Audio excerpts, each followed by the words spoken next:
कैसे हैं आप? मैं उम्मीद करता हूं कि आप खैर व आफियत से होंगे।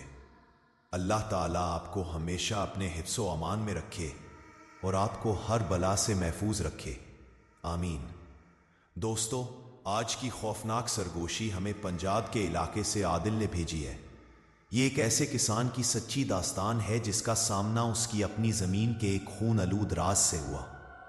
उस दिल दहला देने वाली दास्तान को शुरू करने से पहले हमेशा की तरह आपसे गुजारिश है कि वीडियो को लाइक करें और अपने तासुरात का कमेंट सेक्शन में इजहार करें।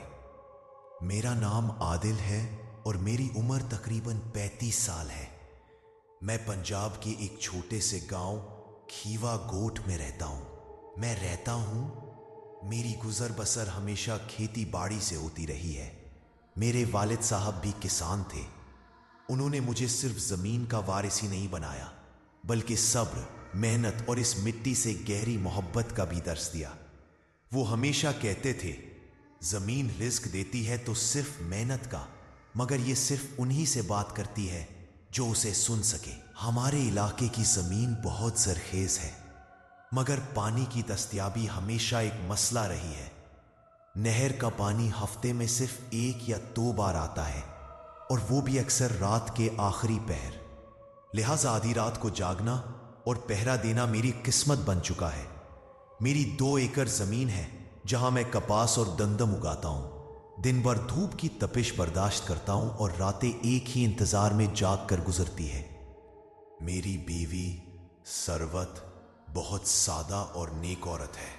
हमारे 2 बच्चे हैं, एक बेटा कामरान जो अभी करीबी मदरसे में जाता है, और एक बेटी माहीन जो हर वक्त मेरे साथ खेतों में तितलियों के पीछे दौड़ती फिरती है। हमारी जिंदगी सुकून से भरपूर है। वही सुबह का सूरज, वही दिन भर का काम और वही रात की थकन। शहर की कोई आलूदगी या अफरा तफरी यहां नहीं है। मेरे खेतों के ऐन वसत में एक पुराना बरगद का दरख्त है। वो इतना तनावर है कि इसकी जड़ें कई गज तक फैली हुई हैं। मेरे दादाजी ने कई बार मुझे तंबीह की थी कि रात के वक्त इस दरख्त के नीचे या आसपास मत जाना। उनकी आंखों में एक अजीब खौफ होता था जब वो ये बात कहते थे। मैं हमेशा उन बातों को वहम समझकर टाल देता था।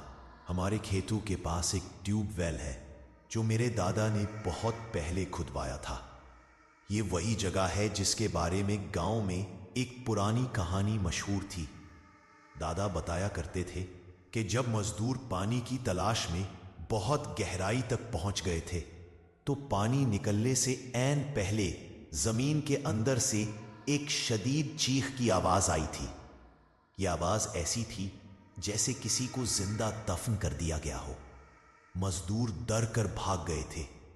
दादा ने बहरहाल काम मुकम्मल करवाया, मगर तब से गांव वाले इस जगह को गैबी बला का ठिकाना समझते थे। मैंने हमेशा ये बात दिल से नहीं लगाई। भला जमीन और पानी भी किसी को तकलीफ दे सकते हैं? ये हमारी रोजाना की रोजी है। एक शाम रात के खाने के बाद सरवत ने कहा कि आज नहर का पानी बहुत ताखीर से आएगा, तुम थोड़ा आराम कर लो। मैं चारपाई पर लेट गया, मगर दिल में एक गैर मामूली बेचैनी थी। मैं लेटा हुआ था और मुसलसल खटका लगा हुआ था। आम रातों में खेतों से आने वाली ठंडी हवा, पत्तों की सरसराहट और जंगली जानवरों की आवाजें आती है। तकरीबन 11 बजे बेचैनी इतनी बढ़ गई कि मैं उठ गया। हाथ में लालटेन और लोटा लेकर खेतों की तरफ चल पड़ा। आसमान पर चांद था, मगर उसकी रोशनी जर्द और बहुत मध्यम थी, जैसे उसमें ताकत ना हो। चलते हुए मुझे बार बार महसूस होता कि कोई मेरे पीछे है। मैं तेजी से मुड़कर देखता, मगर वहां मेरे सिवा कोई नहीं होता। मेरी अपनी रफ्तार की चाप के साथ साथ मुझे किसी और के कदमों की आहट भी सुनाई दे रही थी। एक लम्हे के लिए मुझे लगा कि मेरा अपना साया मामूल से ज्यादा गहरा हो गया है। जब मैं खेत के किनारे पहुंचा तो बरगद का दरख्त वाजे था। उसके नीचे का अंधेरा ऐसा था जैसे किसी ने वहां से रोशनी चूस ली हो। मैंने मोटर चलाई और लालटेन बुझा दी। अब मैं गहरे अंधेरे में बैठकर पानी के बहाव को महसूस कर रहा था। अचानक मुझे लगा जैसे बरगद के नीचे कोई इंसान खड़ा है। मैंने पूरी तवज्जो से देखा। यह सिर्फ एक काला धब्बा नहीं था, बल्कि एक वाज़े हैवोला था जो सीधा खड़ा था।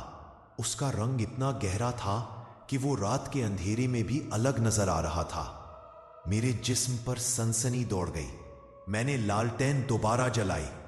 रोशनी फौरन बरगद के नीचे पड़ी, मगर साया वहां नहीं था। मैं तेजी से खड़ा हुआ। दिल हल्क में था। मोटर बंद की और हर तरफ देखा। कोई निशान नहीं, कोई आहट नहीं। खामोशी दोबारा छा गई, मगर यह खामोशी अब पहले से ज्यादा वजनी थी। तब मेरे बिल्कुल पीछे से एक आवाज आई, एक सर्द, भारी और करीब की आवाज। आदिल, आदिल। मेरे जिस्म में जान नहीं रही। मैं लरजते हुए पीछे मुड़ा। वहां कोई आदमी या हवल्ला नहीं था, मगर मेरी लालटेन की रोशनी में मेरे अपने साए के साथ एक और गहरा, गैर मुतहर्रिक साया खड़ा था। वो साया जो ना चलता था ना बोलता था। मेरी लालटेन की कमजोर रोशनी इस साए के चेहरे या जिस्म को वाजे नहीं कर पा रही थी, जैसे कोई चीज रोशनी को जज्ब कर रही हो। फिर वो साया हरकत में आया। उसने मेरे कदमों कीचड़ में धुंसते चले गए। मैं चीख मारना चाहता था, मगर मेरा गला जैसे किसी ने दबोच लिया था। आदिल। आवाज फिर आई, जैसे जमीन के नीचे से कोई गूंज रहा हो।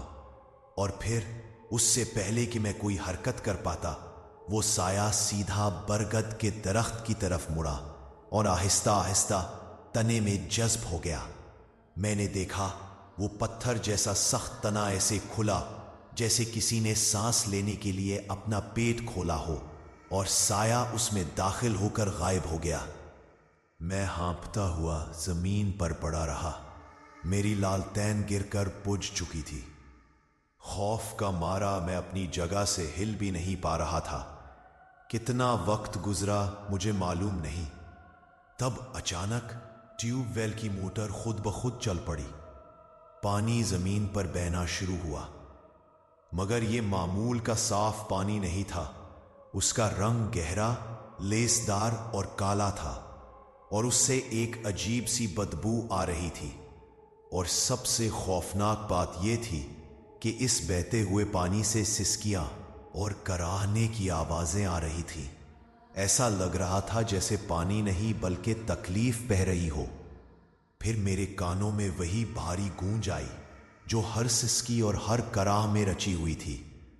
ये जमीन हमने ली थी खून देकर। मेरे जिस्म में ताकत वापस आ गई। मैं किसी दीवाने की तरह रेंगता हुआ इस जगह की तरफ गया जहां से पानी निकल रहा था। मैंने झुक कर देखा। पानी के अंदर चेहरे थे, कई चेहरे, मर्दों, औरतों और बच्चों के चेहरे। उनकी आंखें खुली हुई थी और वो मुझे घूर रहे थे जैसे स्याह गाढ़े पानी में कैद हो। वो खामोशी से मेरी तरफ देख रहे थे जैसे बड़ी तकलीफ में हो। मैं चीखता हुआ उठा और अंधेरे में सीधा गांव की तरफ भागा। जब मैं घर पहुंचा तो मेरे कपड़े कीचड़ और बदबूदार पानी में लथपथ थे। मेरी बीवी सरवत ने मुझे देखा तो चीख पड़ी। मैंने लड़खड़ाती आवाज में सिर्फ इतना कहा, वो पानी नहीं है, वो जिंदा है, वो खून है। अगले दिन गांव के बुजुर्गों और मौलवी साहब ने इस जगह को शर का ठिकाना करार देकर वहां कुरान खानी और दम करवाया। गांव वालों ने मिलकर बरगद के दरख्त को काटने की कोशिश की, मगर जो भी कुल्हाड़ा लेकर जाता बेहोश हो जाता या उसका हाथ शिद्दत से कांपने लगता। दरख्त को कोई नुकसान नहीं पहुंचा सका।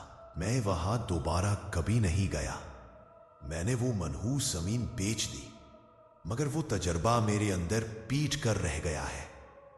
आज भी जब मैं रात को सोता हूं तो मेरी आंखों के सामने वो स्याह साया, पानी में तैरते वो कैदी चेहरे और मेरे कानों में वही सर्द आवाज गूंजती है, ये जमीन हमने ली थी खून देकर। ये वो सच्चाई है जो मेरी जिंदगी का हिस्सा बन चुकी है।